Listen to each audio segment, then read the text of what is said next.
going up against the Dolphins. With that, let's head on down to Miami, where we'll hand it over to the two men calling our game. That's Brandon Godding and Charles Davis. All right, Larry, EA Sports coverage of the NFL brings us to the Sunshine State in one of America's finest cities, Miami, Florida. Straight ahead, we've got a good one on tap here between the Atlanta Falcons and the Miami Dolphins. And they're going to wind up with pretty good starting field position as they get it up past the 35.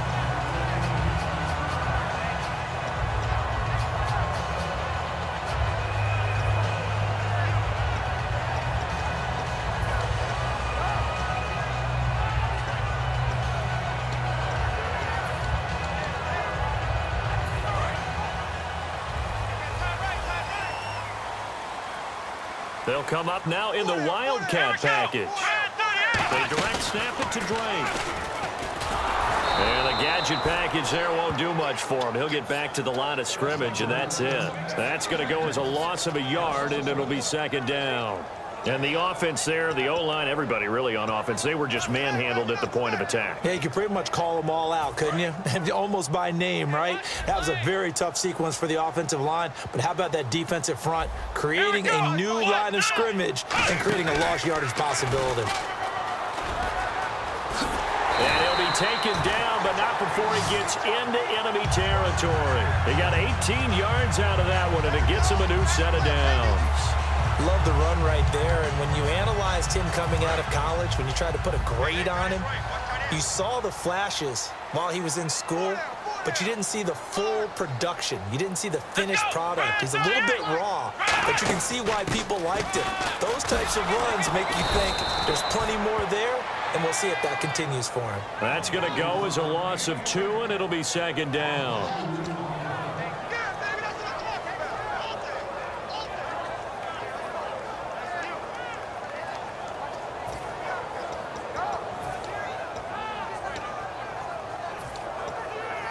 It's already 2nd and 12. The defense hoping to push them back more.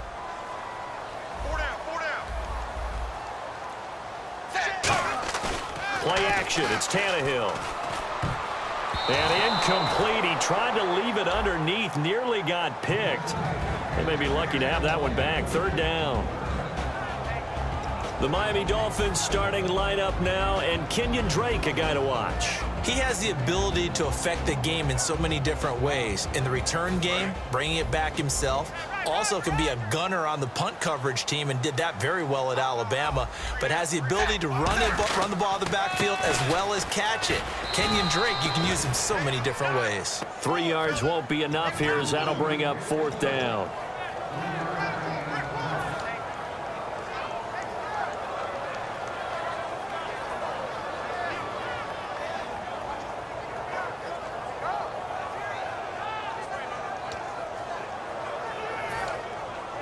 And it appears they'll go for it here on 4th down. A big call on the game's opening drive. On 4th down, Tannehill. And it is incomplete. The Dolphins can't convert on 4th down. And this defense holds firm here on the opening drive of the night. Well, trying to be bold on the opening drive of the game, but that effort, it proves futile. How many times have we talked with coaches where they've talked about taking the emotion out of their decision-making? I think that opening drive, if he didn't have it in his head to go for it before, I think that keyed into it. They were doing so well, and he decided to really establish something there. They didn't get it. Now they've got to make sure that they don't lose their focus. The defensive line disperses a little bit here, maybe expecting a pass.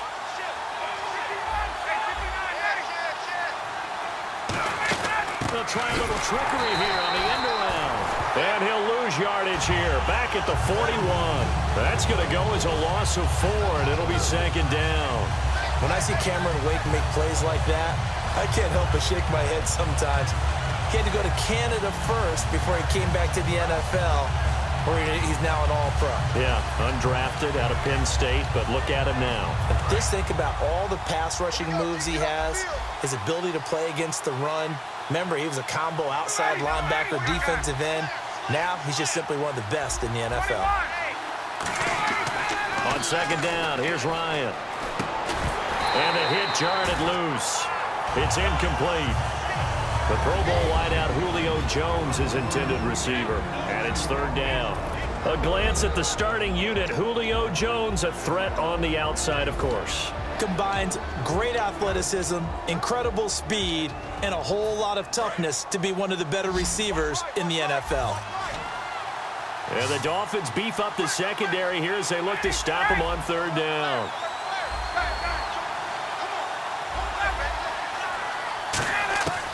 Third and long. It's Ryan. A hit as he throws there, incomplete. He was looking for his tight end, Jacob Tammy, there. And that brings up fourth down. Not too many things get to a quarterback of this magnitude, but I think it's safe to say that pressure can get to any quarterback. He's obviously a great franchise quarterback, but felt the pressure, threw it incomplete.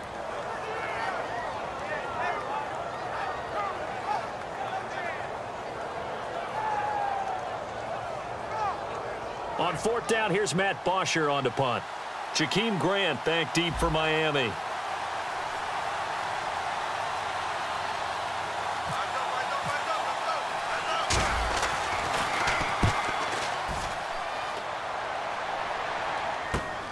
And this will be taken at the 13. Nice job bringing that one back. 14 on the return. And the offense will take over with a new set of downs.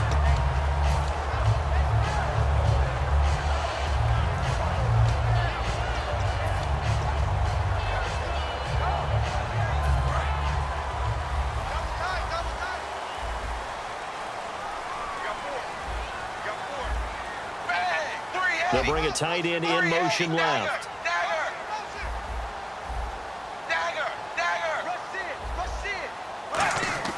On first and 10, Tannehill. And Cameron has it over the middle. A gain of 6 there on first. And there's a completion to the tight end. And look at the size of these players nowadays. At that spot, 6'4", 6'5", and up. A lot of guys used to be basketball players. Somehow came back to football. That's really good for the game of football. You're getting better athleticism, great hand-eye coordination. Guys who know how to control their bodies when they run their routes. It's a 10-yard pickup, and it moves the chains. You don't have to be a finished product to show some pretty good glimpses of what could be in this league, and we just saw an example of it on that nice run there. When I looked at him coming out of college, I saw a guy with raw, terrific ability. I couldn't wait to see how it was going to be harnessed and polished up in the NFL. In fact, And now a timeout defensively by the Falcons. They'll have 2 remaining as we step aside here in this first quarter. 8 yards to go here on second down.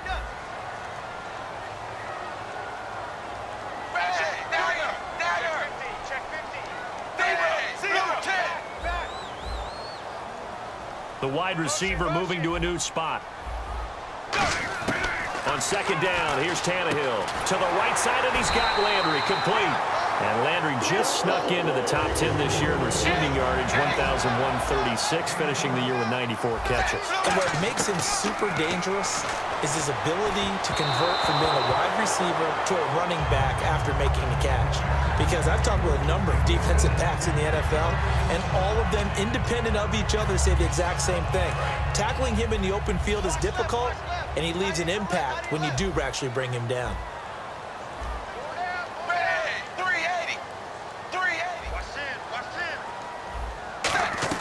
On second and 10, Tannehill over to Landry on the bubble screen.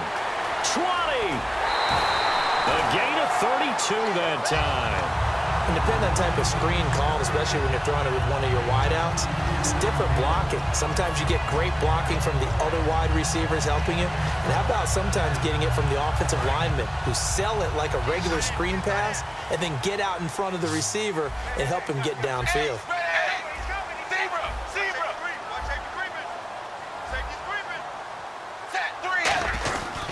On first down, Drake. And he's going to fight his way forward here for a modest gain. He'll get a nice chunk there on the first down run, and it's second and 4. We are watching a runner having a really nice game. Carrying it very well. Vision is excellent, but boy, look at the help he's getting. Offensive line, I think they're pretty eager to block for him.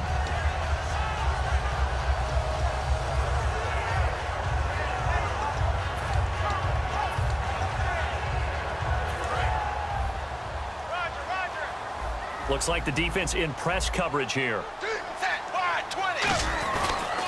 Right back to Drake. And he is in. Touchdown, Miami. Kenyon Drake, a 5-yard touchdown run. And the Dolphins are going to take a first-quarter lead.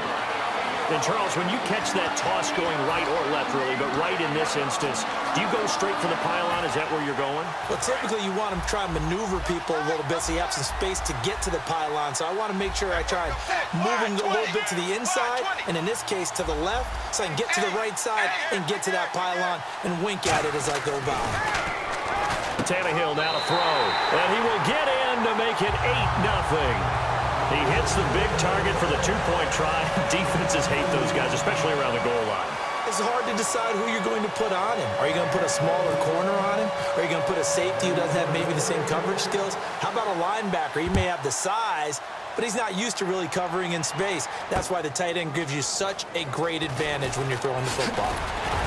And the decision to come out is going to cost him 5 yards with a new rule as he's taken down right at the 20-yard line. Here comes the Falcon offense now as they get set to take over here. And the last drive, the first drive for them, not very good. 3 and out. What do they go to here? Well, you don't look down at your play sheet and say, this is what the problem is. Let's find out who my playmakers are. Get the ball in their hands, and maybe the offense will move a little bit better. Sometimes it's more important to get it to the right people rather than dialing up the right number. Exactly. Or the right play, yeah. That too. Second down following the run.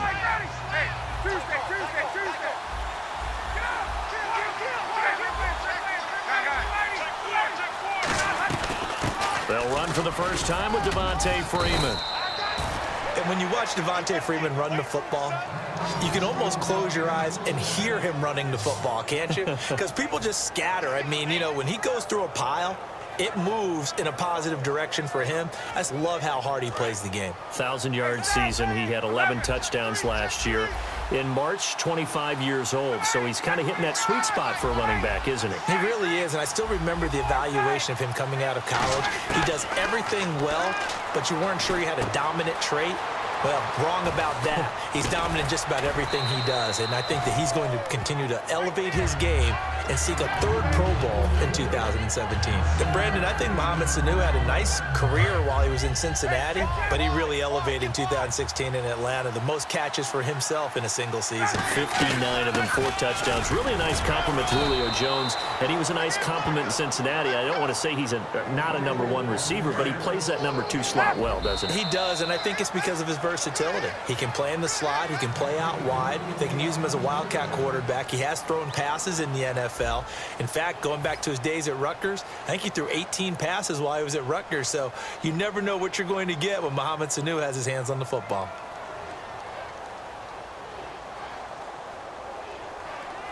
Offense comes to the line now, 1st and 10. Get up!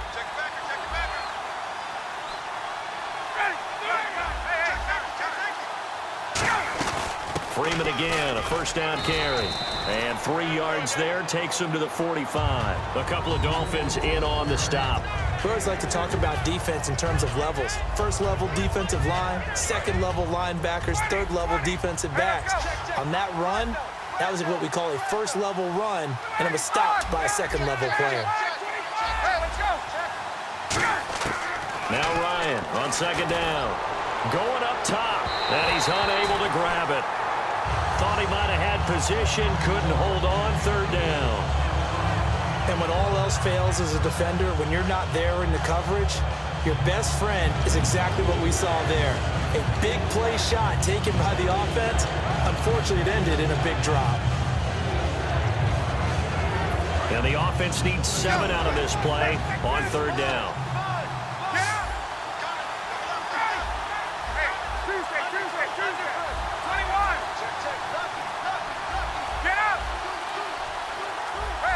Time running out here on the play clock. They snap it at 1. Now Ryan.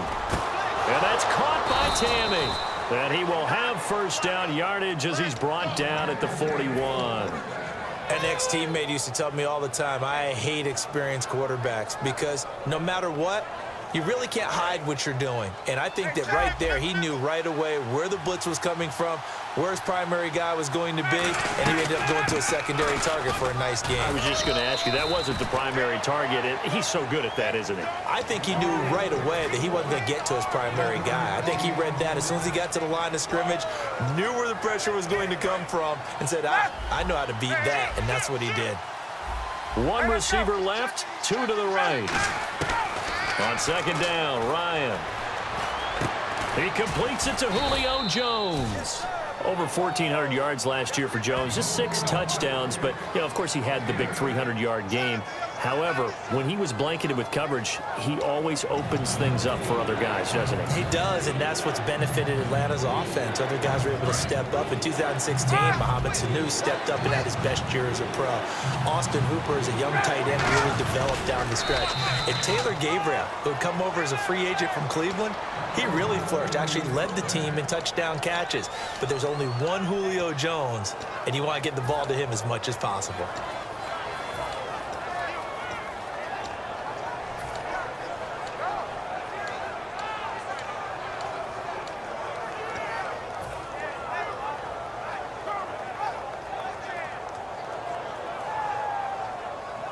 Well, just play after play after play on this long drive for the offense.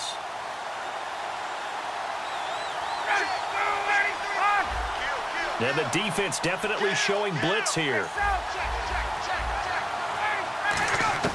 This time Ryan will throw. He couldn't quite hold it. Got hit. Ball pops out. Incomplete. We know it's not an easy job to go out and catch passes when people are trying to tackle you and knock the ball away. But the bottom line is, that's a pass he's got to have and a pass he should have caught.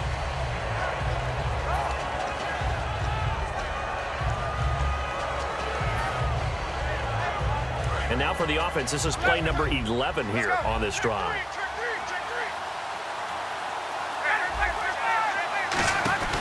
They'll run it now out of the gun.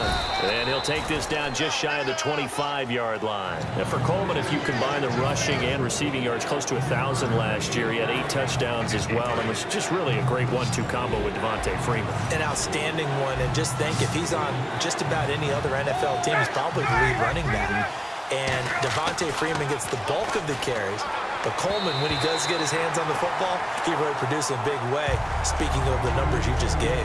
Anytime a ball's thrown in the middle of the field and it's popped up in the air, I expect someone to catch. It doesn't matter whether it's offense or defense, because there's usually a great amount of bodies in that part of the field. In this case, no one came up with it.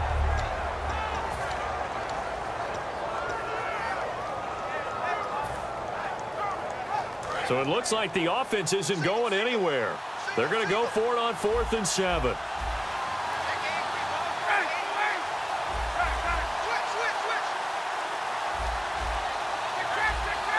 And the play clock's running down.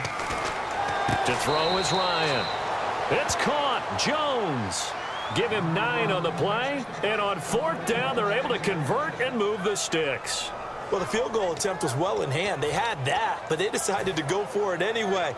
Extreme confidence, it looks like. Yeah, but I bet the defense is going to remember this one, right? They kind of rubbed their nose